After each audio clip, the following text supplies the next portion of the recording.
Hello everyone, welcome to nursing with શ્રદ્ધા.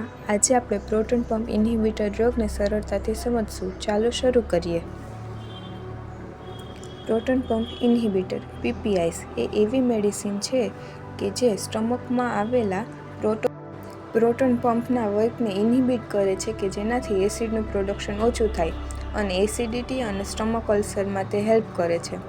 એ long lasting relief from acidity and ulcer.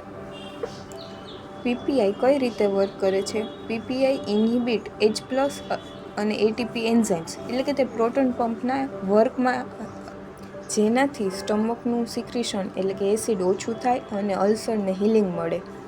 Proton પંપના વર્કને તે completely ઇન્હિબિટ કરે છે અને સ્ટમકની કોઈ પણ કન્ડિશનને રિડ્યુસ કરવામાં હેલ્પ કરે છે. તેના કોમન એક્ઝામ્પલમાં ઓમેપ્રાઝોલ, પેન્ટોપ્રાઝોલ, એસ્મોપ્રેઝોલ, રેબેપ્રેઝોલ, લેસ્નોપ્રેઝોલ. પ્રાઝોલ શબ્દ જે પાછળ આવે એ બધી ડ્રગ પ્રોટોન પંપ ઇન્હિબિટર હોય છે. તેના ઇન્ડિકેશનમાં એસિડ અથવા હાઇપર એસિડિટી, GERD એટલે કે acid reflex, heartburn, peptic ulcer, H. પાયલોરીની ટ્રીટમેન્ટમાં અને જોર્લી રેલિસન સિન્ડ્રોમ કે જેમાં કોઈ પણ એસિડનું સિક્રેશન વધારે થતું હોય. તે મોસ્ટલી 2 થી 4 અવરમાં વર્ક સ્ટાર્ટ કરી દે છે. 1 થી 3 દિવસના યુઝમાં એનું બેસ્ટ રિઝલ્ટ આપે છે અને 14 અવર સુધી તેની ઇફેક્ટ હોય છે. એનો ડોઝ જમ્યા પહેલાં અને ખાલી સ્ટમક, એમ્પ્ટી સ્ટમકમાં આ ડ્રગ લેવાથી તે તેની બેસ્ટ ઇફેક્ટ આપી શકે છે. તેની સાઇડ ઇફેક્ટમાં હેડેક, નોઝિયા, ડાયરિયા, કોન્સ્ટિપેશન અને જ્યારે લોંગ ટર્મ યુઝ કરવામાં આવે ત્યારે વિટામિન B12ની ડેફિશિયન્સી, કેલ્શિયમ ડેફિશિયન્સી અને ઇન્ક્રીઝ ઇન્ફેક્શન રિસ્ક થઈ શકે છે.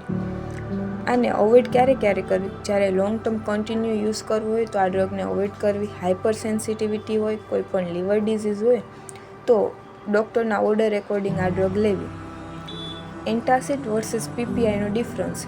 એન્ટાસિડ એક ક્વિક શોર્ટ રિલીફ આપે છે. તે એસિડને ન્યુટ્રલાઇઝ કરે છે અને એસિડિટી ઓછી કરે છે.